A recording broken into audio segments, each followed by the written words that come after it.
Dr. Johnson. Domnia sa este doctor în teologie, ceea ce înseamnă că este specialist din întregul domeniu al teologiei la cel puțin o singură carte din Biblie sau un subiect important din Biblie. Ceea ce vrem să ne întrebăm pe domnia sa în minutele următoare este faptul că în România aproape toată lumea știe că există un Dumnezeu.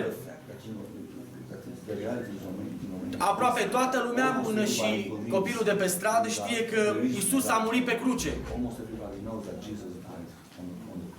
Dar întrebarea mea pentru dumnealui este următoarea.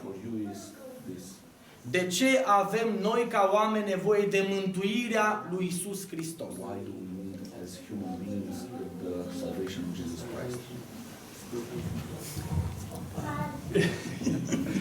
That is a wonderful question. Aceasta este o întrebare extraordinară.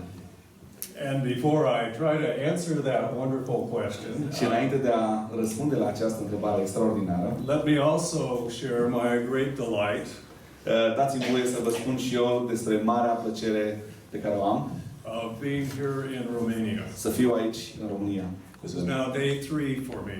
Este cea de-a treia zi pentru mine, de când mă aflu And aici. these have been 3 good, very special days for me in my life. Și au fost 3 zile speciale, 3 zile foarte bune în viața mea. I have a real passion for trying to help pastors.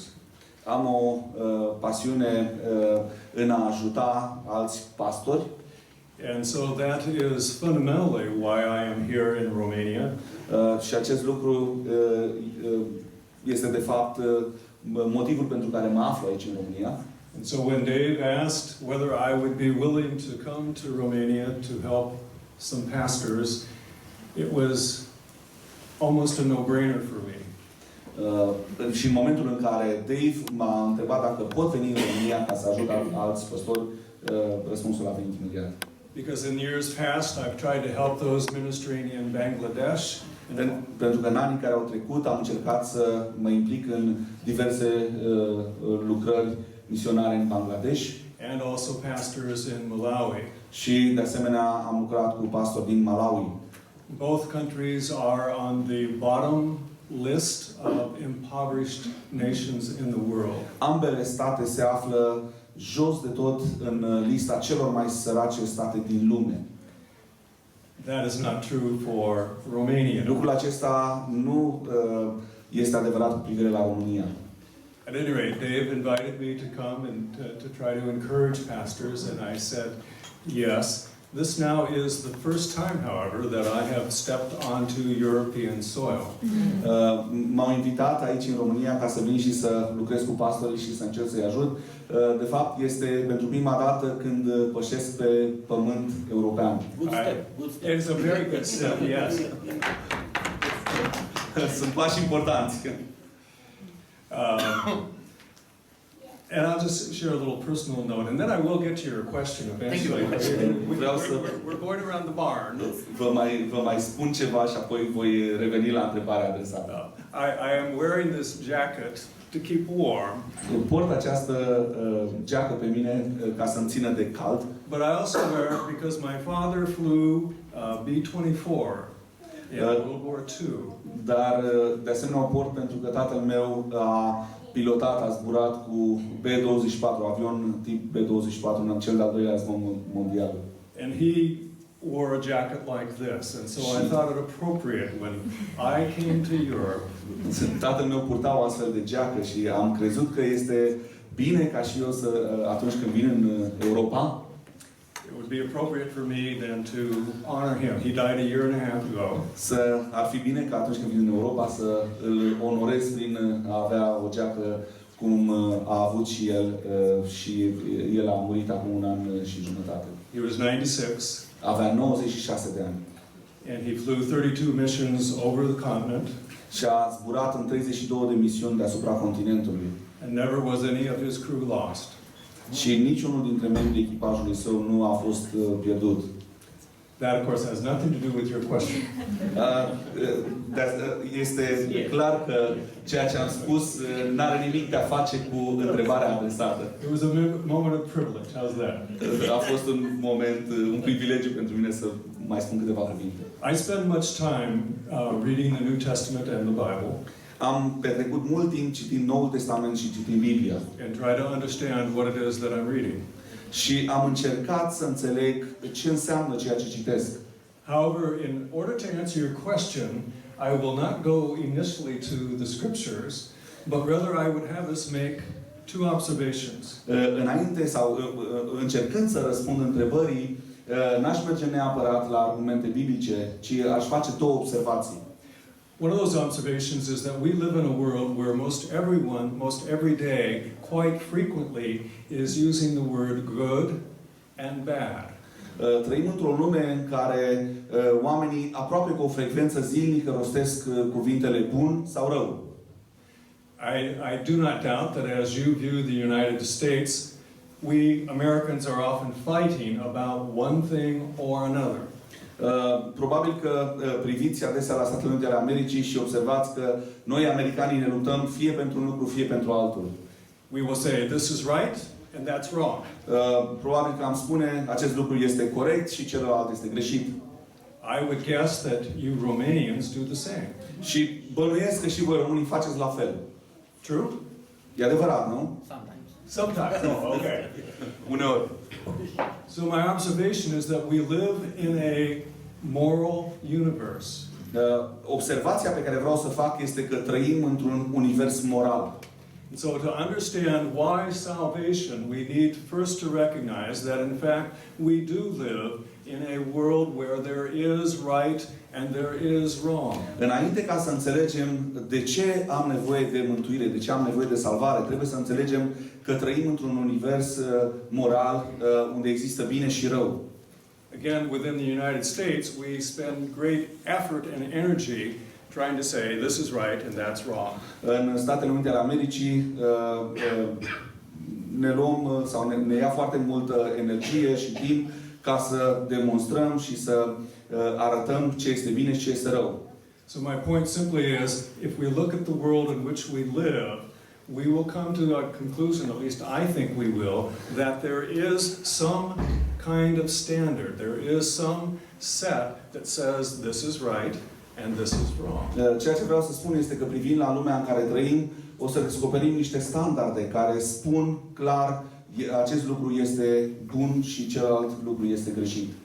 Second observation A doua observație pe care vreau să o fac is that we are aware of death. Este că suntem conștienți de moarte. If there were not death, Dacă n-ar fi fost moartea, we probably wouldn't worry terribly about right and wrong.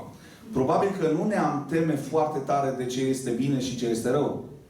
But because there is death, Dar deoarece moartea există and because we recognize that we do live in a moral universe where there is right and wrong, și pentru că recunoaștem că trăim într-un univers moral unde există bine și rău, then we want to make certain that we, upon death, are in the right and not in the wrong. și datorită acestor lucruri vrem să fim siguri că moartea noastră ne va duce într-un loc care este corect și este bun și nu într-un loc care este greșit și rău. Now, what I'm just presenting is what would be called a theistic view, that there is God and there is right and there is wrong. Ceea ce vreau să vă prezint este o privire teistă asupra lucrurilor, că există Dumnezeu și că există bine și rău. Now, your question, though, used the word salvation.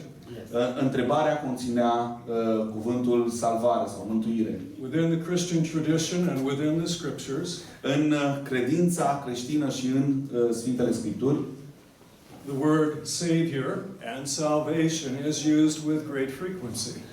cuvântul mântuitor și salvare este folosit destul de des.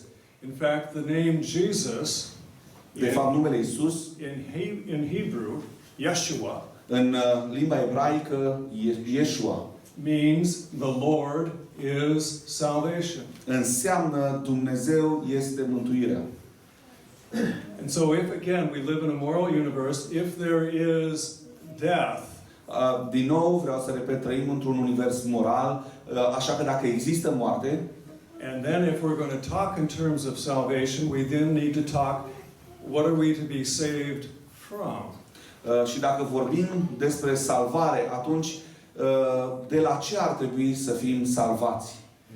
Most of us find conversation about hell most uncomfortable. Mulți dintre noi considerăm că o discuție despre iad este destul de neplăcută. Including me. Chiar și eu consider lucrul acesta.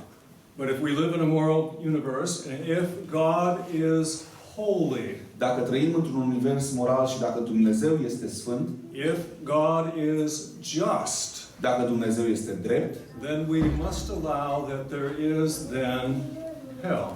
atunci trebuie să ajungem la concluzia că există și iad.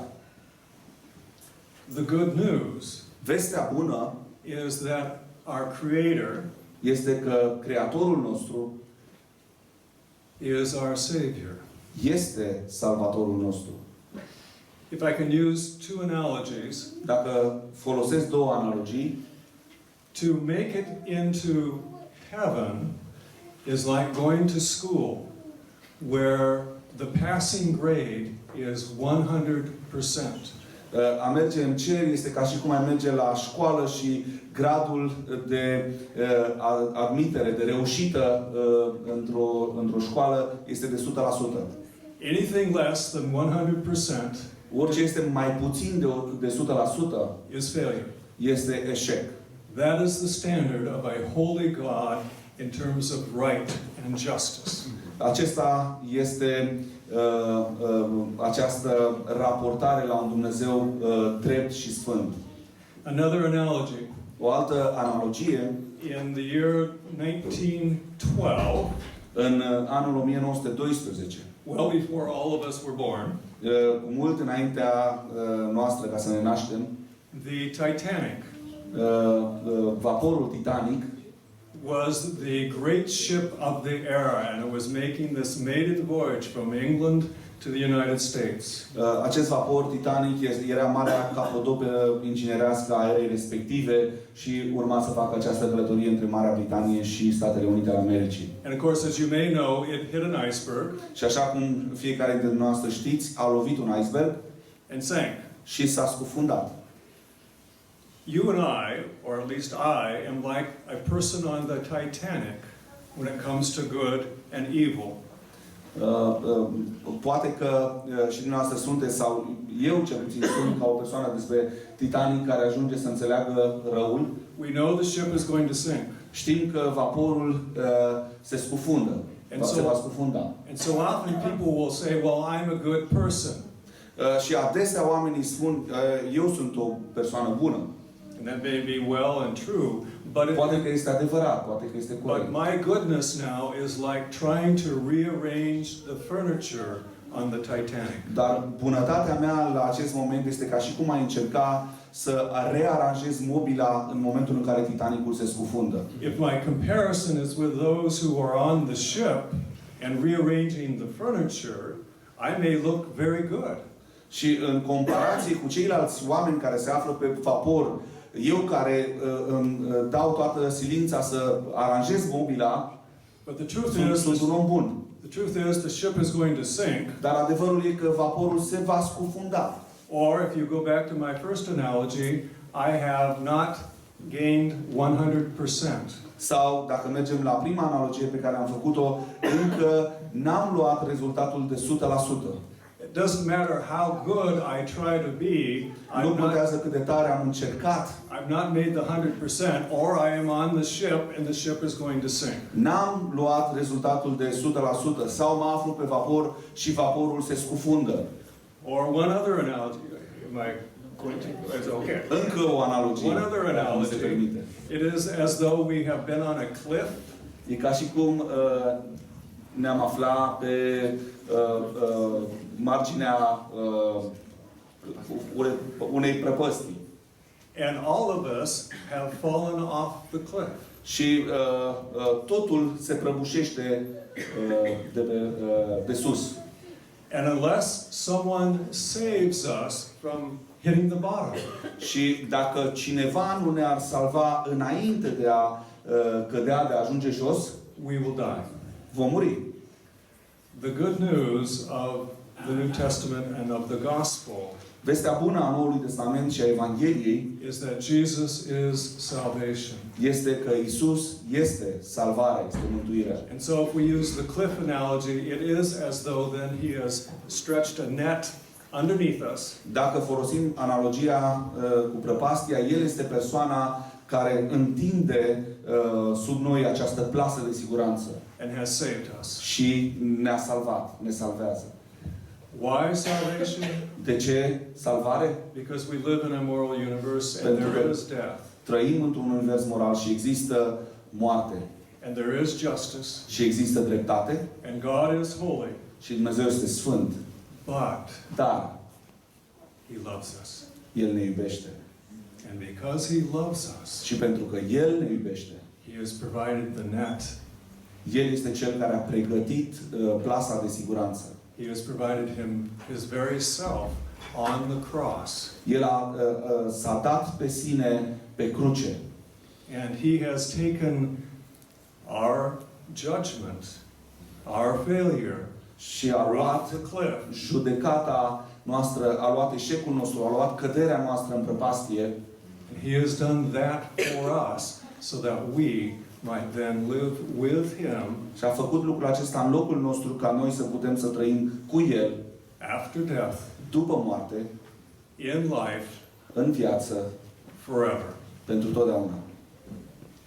Thank you very much. Are we exhausted? This is just the beginning. Oh, good. Mulțumim, Ulean, să aplaudăm și pe